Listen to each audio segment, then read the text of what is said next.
A hi friends, welcome back to movie bytes. Friends, మీరు కానీ horror movie lovers అయితే నేను ఎక్స్ప్లెయిన్ చేసే మూవీ మాత్రం మీకు బాగా నచ్చుతుంది. ఈ మూవీ చాలా ఇంట్రెస్టింగ్ గా ఉంటుంది కాబట్టి ఏ సీన్ మిస్ అవ్వకుండా ఎండ్ వరకు చూసేయండి. మూవీ స్టార్ట్ అవగానే మన మెయిన్ లీడ్ లీలా వాళ్ళ అమ్మ సీతుతో కలిసి ఒక డెడ్ బాడీని వాష్ చేయడానికి వెళ్తుంది. ఎందుకంటే సీతు వాళ్ళ ఫ్యామిలీలో ఆడవాళ్ళందరూ వంశపారంపర్యంగా కాప్స్ వాషర్ గా పనిచేస్తూ ఉంటారు కాబట్టి సీతు కూడా అదే వర్క్ చేస్తూ ఉంటుంది. తర్వాత లీలా కూడా అలానే చేయాలి కాబట్టి సీతు తనకి ట్రైనింగ్ ఇస్తూ ఉంటుంది. అసలు ఈ క్రాప్స్ వాషర్ అంటే ఏంటి అని మీకు ఇప్పటికే డౌట్ వచ్చి ఉంటుంది. నిజానికి నాకు కూడా ముందు అర్థం కాలేదు ఫ్రెండ్స్. తర్వాత మన గూగుల్ తల్ని అడిగితే శవాలు కడిగే వాళ్ళని చెప్పింది. మరి యాక్చువల్ గా మన మూవీ నేమ్ కూడా ద క్రాప్స్ వాషర్. ఇంకా మూవీలోకి వెళ్ళిపోతే మన లీలా డెడ్ బాడీ దగ్గరికి వెళ్లి, ఓ అమ్మ దైవతోత, ఇప్పుడు నేను నిన్ను కడగడం మొదలు పెడుతున్నాను, దయచేసి నువ్వు మాత్రం దయ్యంగా మారి నన్ను ఏమీ చేయకని చెప్పి ఆ బాడీ మీద ఉన్న క్లాత్ ఓపెన్ చేస్తుంది. ఇక్కడ ఈ డెడ్ బాడీ గారిని ఇలానే చాలా రోజులు వదిలేసి ఉన్నారేమో కానీ బాడీ మీద పురుగులు వచ్చేసి చూడడానికి చాలా దారుణంగా ఉంటుంది. అసలే మన లీలాకి డెడ్ బాడీస్ అన్నా దెయ్యాలన్న పెద్ద భయం. ఇంకా పురుగులను చూసిన లీలా భయపడి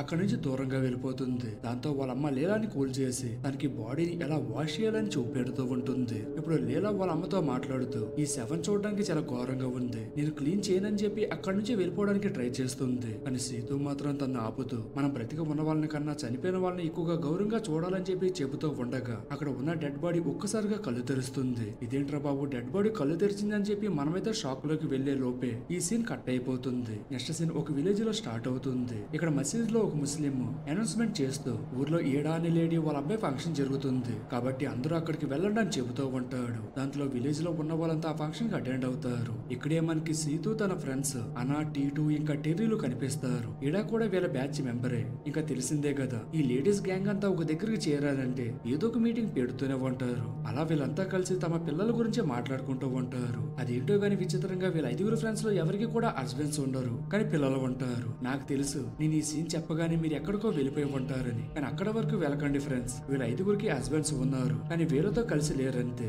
అలా వీళ్ళంతా కొద్దిసేపు మాట్లాడుకున్న తర్వాత ఆ ఫంక్షన్ లో ఈడ ఎందుకో కానీ చాలా కంగారుగా ఉంటుంది. సీతు తనని గమనిస్తూ తన వెనకాలే వెళ్తుంది. కానీ అక్కడ ఏమీ ఉండకపోవడంతో మళ్ళీ అందరూ బయటకు వచ్చేస్తారు. ఫంక్షన్ మొత్తం అయిపోవడంతో అందరూ ఇంటికి వెళ్ళిపోదామని చెప్పి అనుకుంటూ ఉంటారు. ఈ అమ్మాయిలందరినీ వాళ్ళ పిల్లలు పికప్ చేసుకోవడానికి వస్తూ ఉంటారు. అలా ఫస్ట్ అనా కోసం తన కొడుకు భీము వస్తాడు. సీతు కోసం తన కూతురు లీలా అంబ్రెల్లా తీసుకుని వస్తూ ఉంటుంది. దాంతో మిగిలిన ఆంటీస్ అంతా తనని చూసి, ఈ పిల్ల ఏంటి ఎంత ఎండలో కూడా అంబ్రెల్లా తీసుకుని వస్తుంది, బహుశా తనకి కూడా వాళ్ళ అమ్మలాగా దియ్యాలు కనిపించి వర్షం పడుతుందని చెప్పి ఉంటాయని చెప్పి ఎగతాలు చేస్తూ ఉంటారు. వాళ్ళ మాటలు విన్న సీతు కోపంగా అక్కడి నుంచి వెళ్ళిపోతుంది. ఇలా వెళ్తున్న వాళ్ళకి సీతు కొడుకు అరీఫ్ కనిపిస్తాడు. తను బాగా చదువుకొని కూడా ఊర్లో హౌస్ రిపేరింగ్ వర్క్ చేస్తూ ఉంటాడు. తనకి రేఖా అని ఒక బిజినెస్ పార్ట్నర్ కూడా ఉంటుంది. మనోడు అమ్మాయిని లవ్ చేస్తూ ఉంటాడు. రేఖాను వదిలేసి వెళ్ళిపోవాల్సి వస్తుందేమో అని అరీఫ్ వాళ్ళ అమ్మ చెప్పిన మంచి జాబ్ ఆఫర్ ను కూడా రిజెక్ట్ చేసేస్తాడు. కట్ చేస్తే అదే రోజు నైట్ సీతు వాళ్ళ ఇంట్లో ప్రేయర్ చేసుకుంటూ ఉంటుంది. అలా చేసుకుంటూ ఉండగా తనకి వాళ్ళ ఇంట్లో ఎవరో ఉన్నట్టుగా అనిపించి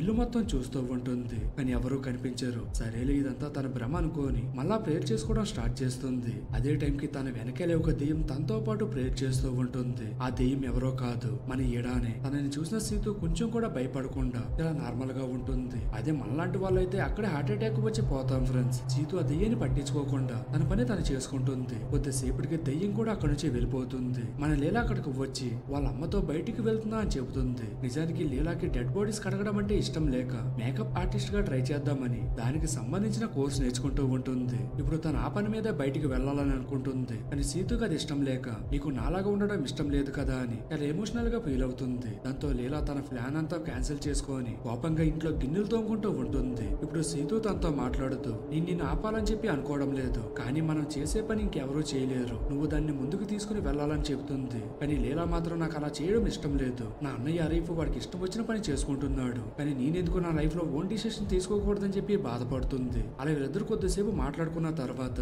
సీతు డిన్నర్ చేద్దామని చెప్పి రెడీ అవుతుంది. కానీ ఎందుకో కానీ తన తినే ఫుడ్ మొత్తం పురుగులు వచ్చేసి ఉంటాయి. వాటిని చూసిన సీతు కంగారు పడుతూ లీలాతో డోర్స్ అన్ని లాక్ చేసుకుని లోపలికి ఎవరిని రానుకోని చెప్పి బయటికి వెళ్తూ ఉంటుంది. తను కరెక్ట్ గా గుమ్మం దాటి బయట అడుగు పెట్టే లోపలే మసీద్ లో నుంచి ఈడా చనిపోయిందని అనౌన్స్మెంట్ వినిపిస్తుంది. దాంతో తను అరీఫ్ ఇంకా లీలాల్ని ఇంట్లోనే ఉండమని చెప్పి ఈడా బాడీని వాష్ చేయడానికి వెళ్ళిపోతుంది. ఇక్కడ వీళ్ళ మిగిలిన ఫ్రెండ్స్ కూడా ఉంటారు. కట్ చేస్తే ఈడా చాలా దారుణంగా చనిపోయి ఉంటుంది. తన చేతిలో వీళ్ళ ఫ్రెండ్స్ గ్రూప్ ఫోటో కూడా ఉంటుంది. తన డెడ్ బాడీని చూసిన సీతు సంథింగ్ ఏదో జరిగిందని చెప్పి అనుమానం వస్తుంది. తను అలా ఈడా బాడీని క్లీన్ చేస్తుంది. ఇప్పుడు సీన్ లీలా దగ్గరకు షిఫ్ట్ అవుతుంది. తన రూమ్ లో నిద్రపోతూ ఉంటుంది. ఇంతలో సడన్ గా వాళ్ళ ఇంటి రూపుకి హోల్ పడుతుంది. దాంతో తన హరీఫ్ హెల్ప్ తీసుకుని దాన్ని సరిచేస్తుంది. కొద్దిసేపటికి సీతు బాధపడుతూ ఇంటికి వచ్చేస్తుంది. తన బెస్ట్ ఫ్రెండ్ చనిపోవడంతో సీతు చాలా అప్సెట్ గా ఉంటుంది. దాంతో లీలా తనకి సర్ది చెప్పి వెళ్లి ఇంట్లో పనులన్నీ చేసుకుంటూ ఉంటుంది. అలా కొద్దిసేపటికి సీతు ఏడా చనిపోయే ముందు తను వేసుకున్న బట్టల్ని తీసుకొచ్చి కాల్చేస్తుంది. వాటి నిండా ఫుల్ గా బ్లడ్ ఉంటుంది. అలా లీలాతో అదొక రకంగా మాట్లాడుతూ సైలెంట్ గా ఉంటూ మనం ఎవరైనా బాడీని వాష్ చేయడానికి వెళ్ళినప్పుడు వాళ్ళ బట్టలని ఇలాగే తగలబెట్టాలని చెప్పి ఇంట్లోకి వెళ్తూ మధ్యలో ఆగి మిర్రర్ లో చూసుకుంటుంది. అందులో తనకి తానే దెయ్యంగా మారినట్టు కనిపిస్తుంది. దాంతో భయపడుతూ వెళ్లి లోపలికి వెళ్లి పడుకుంటుంది. తర్వాత లీలా వచ్చి తన పక్కన పడుకుంటుంది. కట్ చేస్తే అక్కడ ఉంది లీలా కాదని మనకి తర్వాత అర్థమవుతుంది. కొద్దిసేపటికి లీలా నిజంగానే వచ్చి వాళ్ళ అమ్మ పక్కన పడుకుంటుంది. ఇంక వీళ్ళిద్దరూ హాయిగా నిద్రపోతారు. కట్ చేస్తే అదే రోజు నైట్ ఏదో భయంకరమైన రూపం వచ్చి సీతుని అతి దారుణంగా చంపేస్తుంది. ఇంకా నెక్స్ట్ డే మార్నింగ్ సీతు చనిపోతుంది కాబట్టి తన బాడీని లీలాని వాష్ చేస్తూ ఉంటుంది. అసలు శవాలంటేనే భయపడే లీలాకి పాపం వాళ్ళ అమ్మ బాడీని వాష్ చేసే పరిస్థితి వస్తుంది. అలా సీతు బాడీని వాష్ చేస్తూ ఉండగా తను ఒకేసారి ఐస్ ఓపెన్ చేస్తుంది. దాంతో లీలా భయపడి వెనక్కి వెళ్ళిపోతుంది. దాంతో వాళ్ళ అమ్మ ఆత్మ అక్కడికి వచ్చి లీలాతో మాట్లాడుతూ తన బాడీని క్లీన్ చేపిస్తుంది. ఈ క్లీనింగ్ మొత్తం అయిపోయాక లీలాకి వాళ్ళ అమ్మ బాడీలో ఒక మేక లాంటిది కనిపిస్తుంది. కట్ చేస్తే నెక్స్ట్ సీన్ లో లీలా బెడ్ మీద ఉన్న వాళ్ళ అమ్మ బ్లడ్ ని క్లీన్ చేయకుండా అలానే వదిలేస్తుంది. దాన్ని చూసిన సీతు ఫ్రెండ్స్ అంతా అసలు తను ఎలా చనిపోయిందని చెప్పి డౌట్ పడుతూ ఉంటారు. తర్వాత తను కూర్చొని ఆ బెడ్ షీట్ ని క్లీన్ చేస్తూ ఉండగా వాటిలో తనకి మళ్ళా సేమ్ మేక్ కనిపిస్తుంది. తను దానిని బయటికి తీసే లోపే అది మాయమైపోతుంది. అదే రోజు అరీఫ్ వాళ్ళ అమ్మ చనిపోయిన బాధ నుంచి డైవర్ట్ అవడం కోసం పనికి వెళ్ళిపోతుంటాడు. రీకా కూడా తనకి తోడుగా ఉంటుంది. నెక్స్ట్ సీన్ లో తెర్రి వాళ్ళ ఫ్రెండ్స్ అందరితో మాట్లాడుతూ మనకి ఎవరైనా శాపం పెట్టారేమో అని చెప్పి డౌట్ పడుతూ ఉంటుంది. కానీ అనా ఇంకా టిట్టు మాత్రం అలాంటిది ఏమీ ఉండదని చెప్పి తన మాటలు పెద్దగా పట్టించుకోరు. అదే రోజు నైట్ ఊరు మొత్తం కలిసి సీతు ఇంకా ఈడ ఆత్మలకి శాంతి జరగాలని చెప్పి ప్రేర్ చేస్తూ ఉంటారు. ఇంతలో సడన్ గా అక్కడికి ఒక హ్యాండ్ వచ్చి టెర్రీ పక్కన ఉన్న బుక్ ని తీసుకుని వెళ్ళిపోతుంది. అంతేకాకుండా సీతు ఇంకా ఈడాలో ఆత్మలుగా మారి టెర్రీ పక్కన కూర్చొని తన చెవిలో ప్రేర్ చేస్తూ ఉంటారు. దాంతో తను చాలా భయపడిపోతుంది. చుట్టూ ఉన్న వాళ్ళంతా తనని కామ్ చేయడానికి చూస్తారు. కొద్దిసేపటి తర్వాత లీలాకి వాళ్ళ అమ్మ ఇంకా ఈడ ఆత్మలు కనిపించడం మొదలవుతాయి. కానీ వాళ్ళతో పాటు తనకి అనాత్మ కూడా కనిపిస్తుంది. నిజానికి అనా బ్రతికే ఉంటుంది. కానీ తన ఆత్మ ఎందుకు కనిపిస్తుందని చెప్పి లీలా కన్ఫ్యూజ్ అవుతుంది. అసలు ఇక్కడ జరిగిందంతా నిజమా లేక తన భ్రమ అని చెప్పి భయంగా ఉంటుంది. అలా ఆలోచిస్తూ ఉండగా సడన్ గా అనాత్మ వచ్చి తన ముందు కూర్చొని తనని భయపెడుతుంది. దాంతో అరీఫ్ తనని కూల్ చేసి ఇంటికి తీసుకుని వెళ్ళిపోతాడు. తన ఇంటికి వచ్చేసరికి వాళ్ళమ్మ ప్లేస్ లో ఎవరో ప్రేర్ చేస్తూ ఉంటారు. అది ఎవరా అని చెప్పి తన దగ్గరికి వెళ్లి చూసేసరికి అక్కడ ఎవరు ఉండకపోగా లీలాకాలికి వాళ్ళమ్మ బాడీలో దొరికిన బేకు గుచ్చుకొని గట్టిగా అరుస్తుంది. ఇంతలో సీతు ఆత్మ అక్కడికి వచ్చి తనని సైలెంట్ గా ఉండమని అంటుంది. ఈ సీన్ ఇక్కడతోనే కట్ అవ్వి నెక్స్ట్ సీన్ అనా దగ్గరికి షిఫ్ట్ అవుతుంది. ఇక్కడ అనా తన కొడుకు బిట్టుతో మాట్లాడుతూ నా ఫ్రెండ్స్ అందరూ ఒకరి తర్వాత ఒకరు చనిపోతున్నారు. ఇప్పుడు నువ్వు కూడా నన్ను వదిలేసి జాబుకి వెళ్ళిపోతున్నావు అని చెప్పి బాధపడుతూ ఉంటుంది. భీము తనకి ధైర్యం చెప్తూ లగేజ్ ప్యాక్ చేసుకుంటూ ఉంటాడు. అనా కూడా తనకి హెల్ప్ చేస్తూ వేరే రూమ్ లో ఉన్న కబోర్డ్ దగ్గరికి వెళ్తుంది. కానీ సడన్ గా దానిలో నుంచి మళ్ళా ఏదో ఒక రకమైన ఈ నీడ బయటకు వచ్చి అనాని సీటుని చంపినట్టుగానే చంపేస్తుంది. అలా చనిపోతూ అనా నూరు అని చెప్పి గట్టిగా అరుస్తుంది. భీము తన దగ్గరికి వెళ్లే లోపే డోర్స్ అన్ని క్లోజ్ అవ్వి అనా ప్రాణం పోతుంది. విషయం తెలుసుకున్న లీలా తన బాడీని వాష్ చేయడానికి వెళ్ళనని చెప్పి మండుగా కూర్చుంటుంది. ఆఖరికి భీము వెళ్లి తన్ని రిక్వెస్ట్ చేసినా కానీ తను కనీసం రూమ్ లో నుంచి బయటికి కూడా రాదు. ఊరు వాళ్ళంతా కలిసి పక్క గ్రామం నుంచి అనా బాడీని కడగడానికి వేరే వాళ్ళని పిలుద్దాం అనుకుంటారు. కానీ ఆ ఊరు చాలా దూరంగా ఉండడంతో ఆగిపోతారు.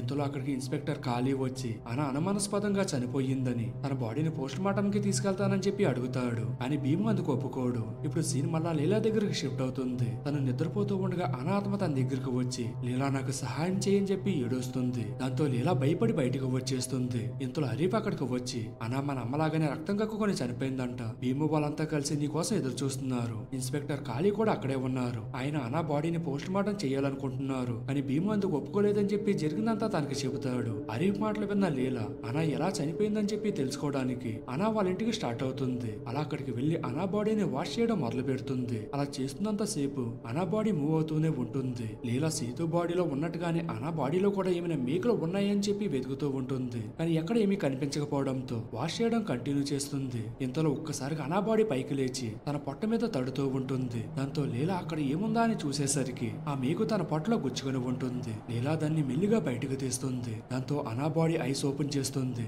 లీలా వాటిని క్లోజ్ చేయడానికి ఎంత ట్రై చేసినా కానీ అనా మళ్ళా ఐస్ ఓపెన్ చేస్తూనే ఉంటుంది. అలా చేస్తూ ఒకేసారిగా నాకు హెల్ప్ చేయ లీలా అని చెప్పి గట్టిగా అరుస్తుంది. ఇంకా లీలా భయపడి దూరంగా వెళ్ళిపోతుంది. కట్ చేస్తే అనాలు అరవడం అంతా లీలా ఇమాజినేషన్ చేసుకుంటుంది. ఈ అడవిడంతా అయిపోయి అందరు ఇంటికి వెళ్ళిపోతూ ఉండగా ఖాళీ టెర్రీతో మాట్లాడుతూ నీ ఫ్రెండ్స్ అందరూ ఒకరి తర్వాత ఒకరు చనిపోతున్నారు ఏంటి విషయం అని చెప్పి అడుగుతాడు. దానికి టెర్రీ నాకేమీ తెలియదు, అసలు వాళ్ళు నా ఫ్రెండ్సే కాదని చెప్పి చెప్పి అక్కడ నుంచి వెళ్ళిపోతుంది. నెక్స్ట్ డే మార్నింగ్ భీము ఊరి నుంచి వెళ్ళిపోతూ ఉంటాడు. లీలా తనకి హెల్ప్ చేస్తూ అసలు అన్న ఎలా చనిపోయిందని చెప్పి అడుగుతుంది. దానికి భీము అప్పటి వరకు తను బాగానే ఉంది, కానీ సడన్ గా కబోర్డ్ డోర్స్ ఓపెన్ చేసి నూరని చెప్పి అరిచింది. తర్వాత ఏమైందో నాకు తెలియదు, అలా రక్తం కక్కుకొని చనిపోయిందని అంటాడు. దానికి లీలా ఎవరి నూరని చెప్పి అడుగుతుంది. దానికి భీమ్ నూరు సీత వాళ్ళ ఫ్రెండ్స్ గ్యాంగ్ లో మెంబర్ అని, అని ఇళ్లలో పని చేయడానికి వెళ్లేదని, తనకి తెలిసినంత వరకు వాళ్ళ అమ్మల హస్బెండ్స్ అందరూ వెళ్ళిపోవడానికి కారణం ఒక రకంగా ఈ నూరే అని చెప్పి అక్కడ నుంచి వెళ్ళిపోతాడు. లీలా కూడా వాళ్ళ ఇంటికి తిరిగి వెళ్తూ ఉంటుంది. ఇంతలో టెర్రీ తన దగ్గరకు వచ్చి మన వాళ్ళంతా చనిపోవడానికి కారణం ఒక శాపం అని చెప్పి ఏదేదో చెబుతుంది. దాంతో లీలా ఎలా అయినా నిజం తెలుసుకోవాలని మూవీ స్టార్టింగ్ లో చనిపోయిన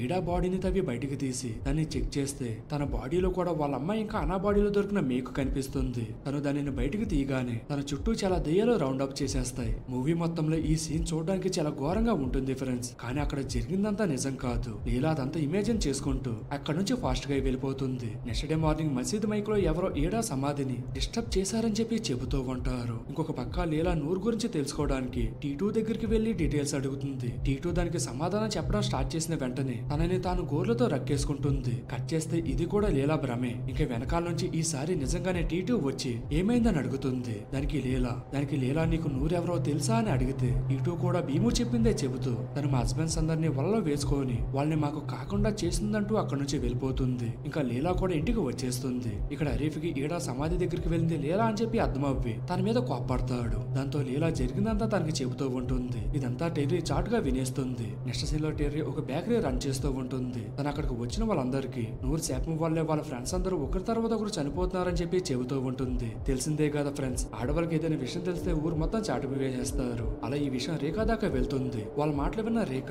ఒకవేళ నా భర్త నన్ను చీట్ చేస్తే అది నా తప్పు అవుతుంది, కానీ నా తప్పు కాదంటూ అక్కడ నుంచి వెళ్ళిపోతుంది. నెక్స్ట్ సీన్ లో లీలా టెర్రీ దగ్గరికి వెళ్లి ఎందుకు ఇలాంటి విషయాలని అందరికీ చెప్తున్నావు అని చెప్పి అరుస్తుంది. దానికి టెర్రీ నేను అలా ఏమీ చేయలేదంటూ లీలాతో గొడవ పడుతుంది. ఇక్కడ మన ఇన్స్పెక్టర్ ఖాళీ కూడా ఉంటాడు. తను లీలాతో ఏమైనా ప్రాబ్లం అయితే నాకు చెప్పు, అంతేగాని సమస్యలు కొని తెచ్చుకోకంటూ అక్కడి నుంచి వెళ్ళిపోతాడు. తర్వాత లీలా మళ్ళీ టెర్రీతో మాట్లాడడానికి వెళ్తుంది. ఇంతలో టెర్రీ బాడీలోకి నూరు ఆత్మ వచ్చి నేనేం తప్పు చేయలేదు లీలా, వీళ్ళంతా నన్ను తప్పుగా అనుకుంటున్నారని అంటుంది. తర్వాత చనిపోయిన వాళ్ళ ఆత్మలు కూడా వచ్చి తప్పంతా నూరుదే అని చెప్పి అంటూ ఉంటారు. దాంతో లీలా అక్కడ నుంచి వెళ్లి వీళ్ళంతా ఫ్రెండ్స్ గా ఉన్నప్పుడు తీసుకున్న ఫొటోస్ అన్ని అబ్జర్వ్ చేస్తూ ఉంటుంది. ఇంతలో హరీఫ్ అక్కడికి వచ్చి ఇవన్నీ ఆపేయమని చెప్పి తనతో గొడవ పడతాడు. తర్వాత లీలా వెళ్లి నిద్రపోతూ ఉంటుంది. అదే టైంకి మళ్ళీ ఆ భయంకరమైన ఆత్మ వచ్చి వాళ్ళ అమ్మని చంపినట్టుగానే లీలాని కూడా అదే దారుణంగా చంపేస్తుంది. నెక్స్ట్ సీన్ లో అందరూ కలిసి తన బాడీని పూడ్చిపెట్టడానికి వెళ్తూ ఉంటారు. ఇంతలో సడన్ గా పైకి లేస్తుంది. కట్ చేస్తే ఇదంతా తన కళ అని తెలుస్తుంది. ఇప్పుడే లీలా తనకి దొరికిన క్లూస్ అన్ని కనెక్ట్ చేసుకుంటూ రేఖ ఇంటికి వెళ్తుంది. ఇక్కడే మనకి మూవీలో పెద్ద ట్విస్ట్ రివీల్ అవుతుంది. ఈ రేఖ ఎవరో కాదు, మన నూరు కూతురే. తనే ఇప్పటి వరకు చనిపోయిన వాళ్ళందరికీ చేతబడి చేపించి ఉంటుంది. అంతేకాకుండా తను మన హరీఫ్ ని కూడా లవ్ చేస్తూ ఉంటుంది. విషయం తెలుసుకున్న లీలా టీటూ దగ్గరికి స్టార్ట్ అవుతుంది. కానీ తను అక్కడికి వెళ్లే లోపే ఆ దెయ్యం టీటూను కూడా చంపేస్తూ ఉంటుంది. కట్ చేస్తే లీలానే తన బాడీని కూడా వాష్ చేస్తూ ఉంటుంది. ఇక్కడ టీటా బాడీ నుంచి కూడా మేకులన్నీ బయటికి తీగల్లాగా వస్తూ ఉంటాయి. అదే టైంకి చనిపోయిన వాళ్ళందరూ వచ్చి లీలాని భయపెడుతూ మాకు సహాయం చేయి లీలా అని చెప్పి గట్టిగా అరుస్తూ ఉంటారు. దాంతో లీలా హిప్నోటైజ్ అవ్వి టీటూ బాడీలు దొరికిన తీగని చుట్టేసుకొని తనని తాను హట్ చేసుకుంటూ ఉంటుంది. కట్ చేస్తే ఇదంతా కూడా తన భ్రమే. ఇలా అక్కడ బాగా హడవిడిగా ఉండడంతో పాలి వచ్చి లీలా మీద కోపడుతూ ఉంటాడు. దాంతో లీలా ఇదంతా రేఖానే చేసిందని చెప్పి అందరి ముందు చెప్పేస్తుంది. టీటూ బాడీని టైంకి వాష్ చేయకపోవడంతో కొంతమంది ఆడవాళ్ళ కళ్ళు తిరిగి పడిపోతూ ఉంటారు. మిగిలిన ఆడవాళ్ళంతా కలిసి రేఖ దగ్గరికి వెళ్లి తన వల్లే ఇదంతా జరిగిందని చెప్పి తన పిచ్చకొట్టుడు కొడతారు. ఇప్పుడు సీన్ ఫాస్ట్ లోకి షిఫ్ట్ అవుతుంది. నిజానికి ఇక్కడ నూరు తప్పేమీ ఉండదు. అయినా కానీ రోమర్స్ వల్ల అన్నా టీటూ టెర్రీ ఇడా ఇంకా సీతు అందరూ కలిసి నూరుని కొట్టి చంపేస్తారు. ప్రజెంట్ కూడా అలానే జరుగుతూ ఉంటుంది. ఇంకా రేఖ వాళ్ళతో గొడవ పడుతూ మీరు మా అమ్మ విషయంలో తప్పు చేశారు, ఇప్పుడు కూడా అదే చేస్తున్నారని అంటుంది. కానీ వాళ్ళెవరూ తన మాటలు వినరు. ఇంకొక పక్క సీతు ఆత్మ లీలా దగ్గరికి వచ్చి రేఖాని కాపాడమని చెబుతుంది. దాంతో వాళ్ళని ఆపడానికి లీలా ఇంకా హరీఫ్ అక్కడికి వెళ్తారు. ఈ గొడవలో ఐరన్ రాడ్ తగిలి హరీఫ్ చనిపోతాడు. బాగా దెబ్బలు తగలడంతో రేఖ కూడా చనిపోతుంది. అలా ఊర్లో ఆడవాళ్ళ మధ్య జరిగిన రోమర్స్ వల్ల ఇన్ని ప్రాణాలు పోయాయి ఫ్రెండ్స్. కట్ చేస్తే లీలా ప్రాప్స్ వాషర్ గా తన వర్క్ ని కంటిన్యూ చేస్తూ ఖాళీ హెల్ప్తో ఇలా అనుమానాస్పదంగా చనిపోయిన కేసెస్ ని సాల్వ్ చేస్తూ ఉంటుంది. ఇలా ఈ మూవీ ఎండ్ అవుతుంది. ఫ్రెండ్స్ నాకైతే పర్సనల్ గా ఈ మూవీ చాలా బాగా నచ్చింది. సో ఇది ఫ్రెండ్ ఇవాల్టి వీడియో. ఈ వీడియో మీకు నచ్చినట్టయితే లైక్ చేసి మీ ఫ్రెండ్స్ అండ్ ఫ్యామిలీ మెంబర్స్ లో హర్రర్ మూవీ లవర్స్ కి ఈ వీడియోని షేర్ చేయండి. అండ్ మన ఛానల్ ని సబ్స్క్రైబ్ చేసుకోవడం అయితే మర్చిపోకండి ఫ్రెండ్స్. మరొక వీడియోతో మళ్ళీ కలుద్దాం. Thank you. జై హింద్.